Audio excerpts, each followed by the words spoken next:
Vossa Excelência, como líder. Senhor presidente, senhores senadores, senhoras senadoras, amigos que nos acompanham pela TV Senado, amigos do estado de Mato Grosso.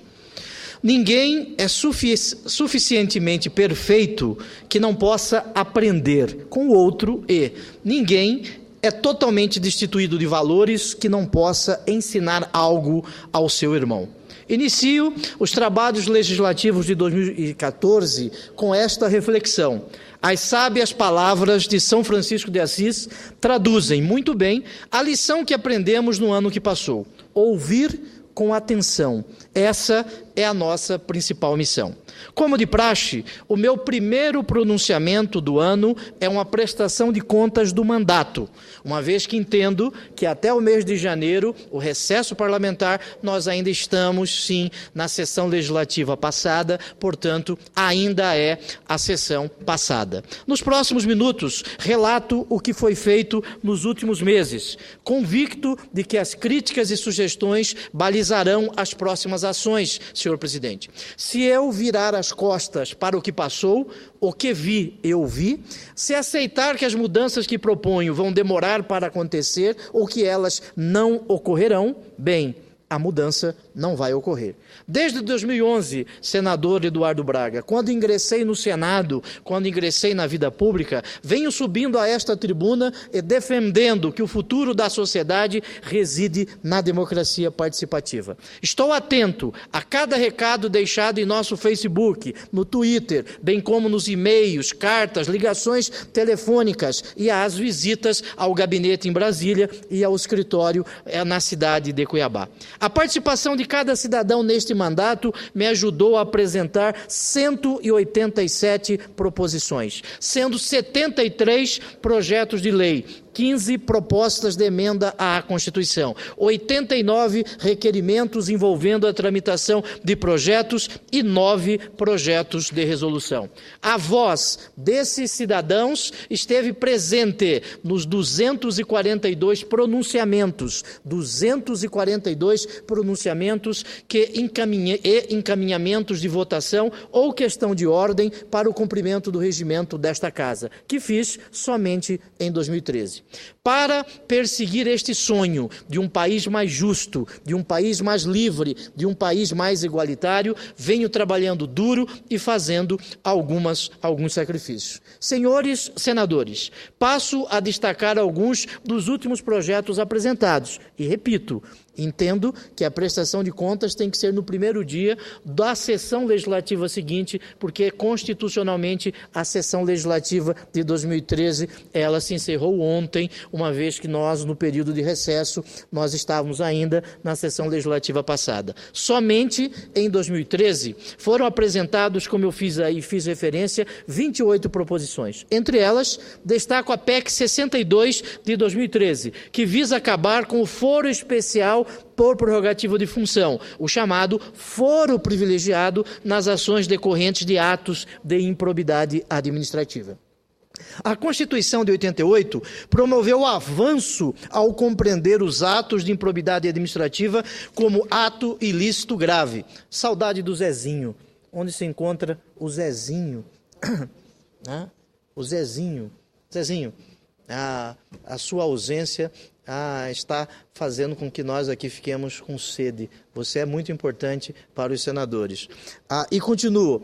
Ato ilícito grave, tendo como pena com a suspensão dos direitos políticos, a perda do cargo, a indisponibilidade dos bens e o ressarcimento aos cofres públicos. Apresentei o projeto porque acredito que o combate à corrupção deve ser feito por meio de instrumentos céleres e seguros, que garantam os direitos fundamentais de todos os envolvidos. Outra proposta, senadora Luísio, que gostaria de registrar, que apresentei ainda no longínquo, no passado distante ano de 2013, porque hoje, porque hoje, no que se denomina de sociedade de risco, o passado, senadora Luísio, foi hoje de manhã.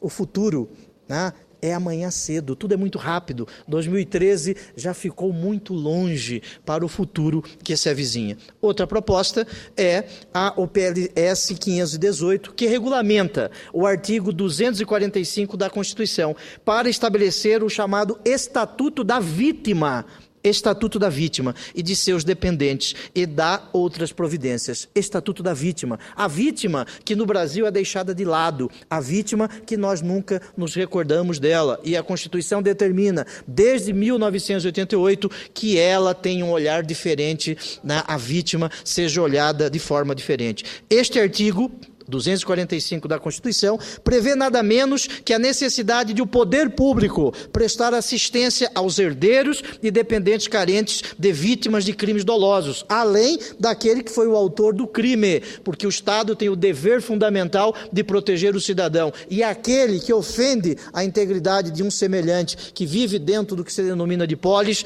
este precisa também ser responsabilizado pelos seus atos. Nós precisamos cuidar do homem de bem, da mulher de bem, dos honestos. Trata-se de matéria que deve ser regulamentada com urgência. E este projeto está na Comissão de Constituição e Justiça, aguardando ao que consta relatoria. Tenho a certeza de que este projeto, ainda que deva ser aprimorado, especialmente em seus aspectos financeiros, inaugura importante debate no Senado Federal. Conto com o apoio de meus ilustres pares para a sua aprovação.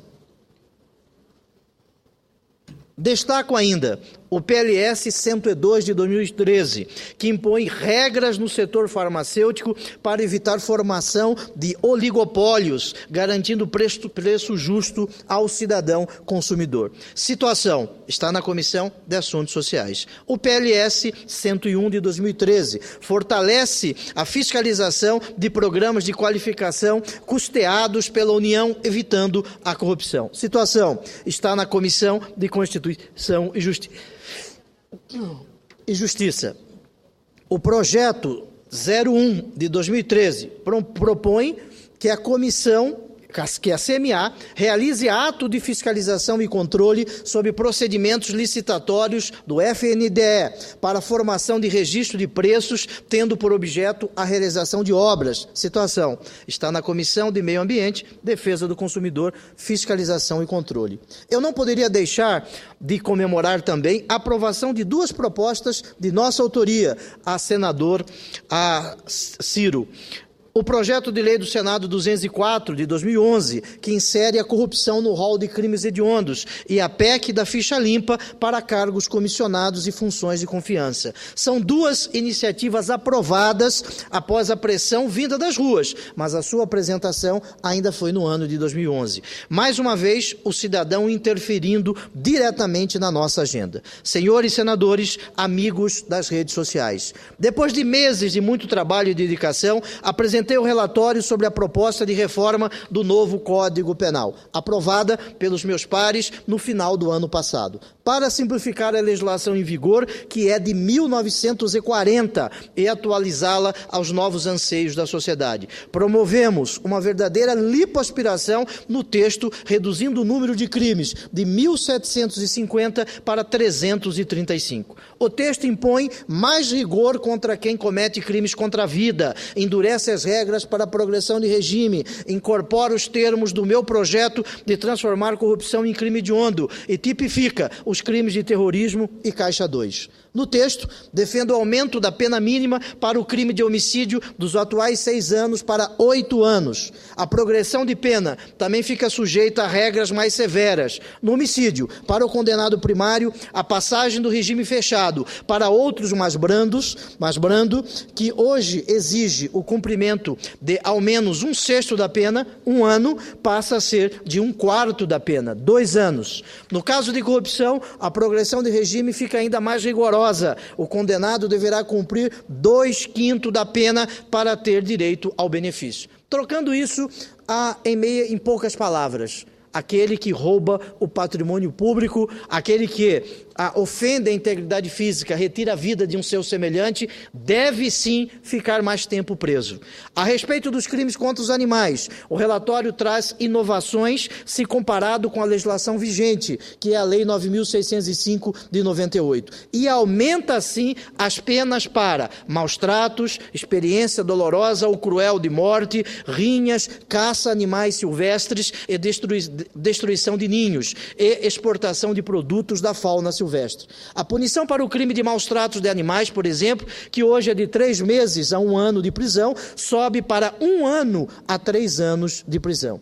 O texto aprovado também estabelece a pena de 2 a 5 anos de prisão para quem realiza doação eleitoral ilegal, o conhecido Caixa 2, com pena de prisão de 2 a 5 anos. O relatório também criminaliza os delitos cometidos contra a administração pública, estabelecendo pena de prisão de 2 a 5 anos e perda de bens para o enriquecimento ilícito. Como estamos falando de participação cidadã, quero registrar a importância das 12 audiências públicas que promovemos no estado de Mato Grosso. 12 audiências públicas. Analisamos 809 emendas apresentadas pelos senadores e 147 projetos de lei que já tramitavam no Senado. Além disso, recebemos mais de 1.000 sugestões que foram registradas no Alô Senado pelo e-mail institucional ou entregues pessoalmente por cerca de 200 entidades organizadas. O texto ainda não se apresenta como perfeito e eu tenho a consciência disso. Existem diferentes posições ideológicas, filosóficas e religiosas envolvidas. Mesmo assim, os tópicos que trazem mais divergências entre os parlamentares são poucos. O relatório possui 530 artigos e os pontos não consensuais não chegam a 15 deles. Este ano, teremos uma nova fase de debates na Comissão de Constituição e Justiça. Senhor presidente, senhores senadores, em 2013 também recebi a importante missão de ser relator da Comissão Especial de Segurança Pública desta Casa. A amplitude dos problemas relacionados à segurança pública no Brasil alerta para a necessidade de um qualificado debate sobre o tema. Já promovemos 5 audiências públicas divididas com as seguintes abordagens: atenção ao cidadão e à vítima, financiamento da segurança pública,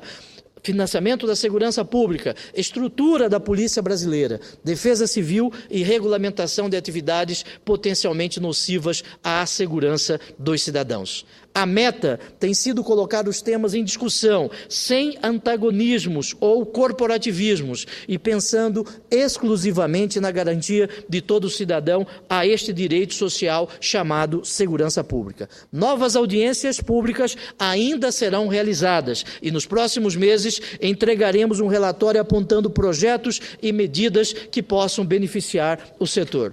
Amigos do Estado de Mato Grosso, também quero registrar minha satisfação com os resultados do chamado Plano Tax. Nesses 3 anos de mandato, indiquei 44 milhões e 600 mil de emendas parlamentares a 86 municípios do nosso estado. 86 municípios dos 141 municípios existentes. Para 2014, serão 7 milhões e 300 mil para a área de saúde, 4 milhões e 300 mil para a educação e outros 3 milhões para outros projetos que beneficiam a nossa população. Sabe como estes recursos foram distribuídos, senhor presidente? De maneira democrática e apartidária. O Plano Tax é um jeito novo de distribuir as emendas parlamentares. Isso porque ele muda a lógica tradicional de destinar emendas apenas para municípios administrados por partidos amigos ou para os locais onde obtiveram maior número de votos aos parlamentares que estão a indicar. Em quase todos os municípios beneficiados foram realizadas audiências públicas para que o cidadão definisse o destino das emendas. Essa é a nossa principal proposta: democratizar a distribuição dos recursos públicos. Acredito que este seja mais um passo importante para a concretização da democracia participativa, da qual tenho defendido de forma insistente. Senhor presidente, senhores senadores, amigos que nos acompanham pela TV Senado, comece fazendo o que é necessário. Depois, o que é possível, e de repente você estará fazendo o impossível. Termino este pronunciamento com outra reflexão de São Francisco de Assis. As questões que enfrentamos hoje, senhores, não têm respostas fáceis, mas eu escolhi lutar por um país mais justo, lutar pelo cumprimento dos direitos fundamentais previstos na Constituição. Continuo firme na crença de que todo cidadão possui dignidade e direitos que são inalienáveis, que não podem ser negados.